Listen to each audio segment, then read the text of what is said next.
Hello everyone. I hope you guys are keeping well.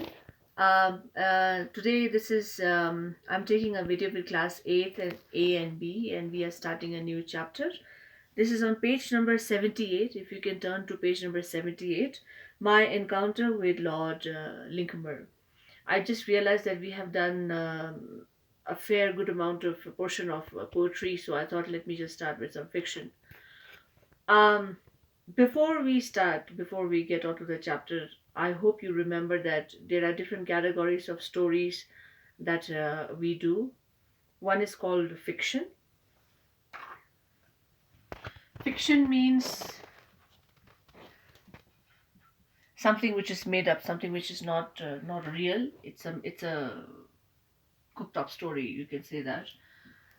Non-fiction means something which is inspired by real life stories, or it's a true story.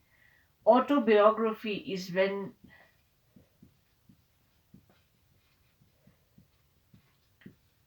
autobiography is when when somebody is talking about someone else's life, and biography is when you are talking about your own life. If I'm writing a book about my life, that is biography. If you are writing a book about my life, that is autobiography.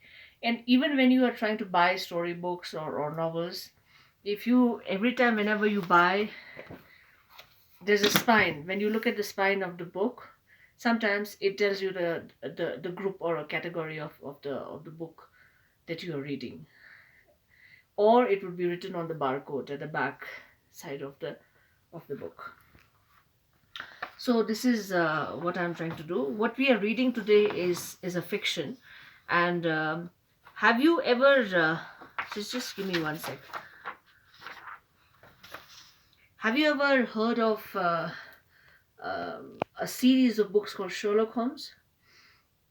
You must have, some of you must have read. I grew up reading some of the stories of Sherlock Holmes. Sherlock Holmes is a series of detective stories. Detective stories is a different kind of storybook, fiction stories, which ends up in resolving a problem or a case. And the whole series is more like a suspense, because you do not know what is going to happen next, and you need to dig out the information. You need to pull out the secrets, and that is how this story is. Detective usually means when you are hired to access or get some information about someone. When something is very discreet and secretive, you get paid to inquire about it. So this is a series of stories that we are doing today.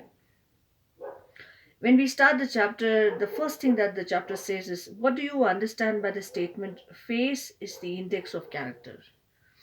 Everybody says that it's a phrase. In Urdu or Hindi, you call it muhavra. So, what is your understanding if someone says that face is the index of character? It usually means that whatever you are, whatever your characters is, whatever your qualities are, it actually basically summarizes to what you are. So let's say, for example, whatever your habits are, if I'm talking about it in very simple language. So whatever your habits are, the way you are, the way you eat, dress up, talk, communicate, your living habits, your principles, your ideals, that makes up your character, and everyone can identify that this is how you are, because you cannot be something different one day and someone else the next day. You are what you are, starting from the time when your character is shown. So the face is the index of a character, means that your character is something which builds up with your habits. All right. So look at these pictures and give at least 4 words to describe each one. Justify your answer. Compare your description with your partner's. So you see there's a girl who's studying, who's trying to be very studious, and she's holding her head and she's studying. And there's a boy who's all happy-go-lucky. He's playing and he's having fun. So with these two pictures on your book, you can identify that the girl is very serious, about what she wants in life, and the boy is a very carefree boy. He has a very jovial attitude, very fun loving, so these are kind of the habits that are displayed in the picture, basically categorize his or her character. Understand? So if I'm asking you, the question in your book says, do people judge you by your appearance? What are they likely to say, and how correct are they usually? So you have to write this answer on the Google Classroom when you're attempting your question answers. How do you feel when someone judges you completely wrong? Just because you do not know that person, and someone just is trying to be judgmental and gives an opinion about yourself. How do you feel? And how do you feel when someone looks up at you and gives a marks a statement? This is the question. Because usually we Indians, particularly in our Indian society, we tend to create an impression within the first, I should say, 10 seconds when you are meeting someone. So how does that feel? This is the question.